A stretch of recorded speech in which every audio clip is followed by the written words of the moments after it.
তাও কিন্তু তার জীবনী শেষ করা যাবে না। কারণ এই জাতি আজ 55 বছর দেশ স্বাধীন হয়েছে। যখনই কোনো ক্রান্তি কাল এবং বিপদে পড়েছে তখনই কিন্তু শহীদ প্রেসিডেন্ট জিয়াউর রহমান এবং জিয়া পরিবার কিন্তু এই জাতির হাল ধরেছে।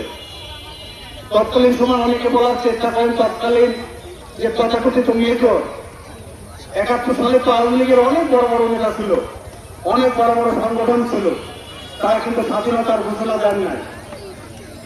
তৎকালীন সময় অনেক সেনাবাহিনীতে বড় বড় অফিসার ছিল, তারা কিন্তু স্বাধীনতার ঘোষণা দেয়নি।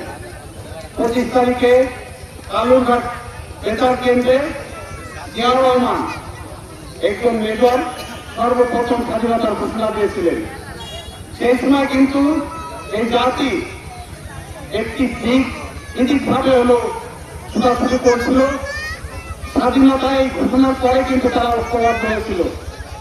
জিয়াউর রহমানের স্বাধীনতা ঘোষণার পরে দীর্ঘ 9 মাস স্বাধীনতার যুদ্ধে হয়েছিল এবং জিয়াউর রহমান কিন্তু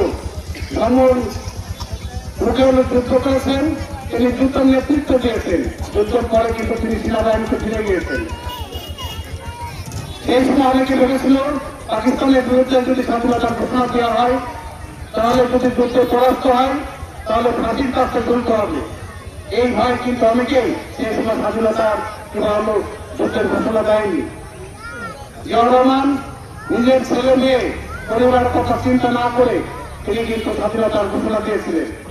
যুদ্ধের পরে বেড়াকে ফিরে যে আবার সেনাবাহিনীতে যোগ দিয়েছিলেন। 15 আগস্টের ঘটনার পরে আপনারা লক্ষ্য করবেন সেই সময় অনেকবার খুব পাল্টাপুর হয়েছিল।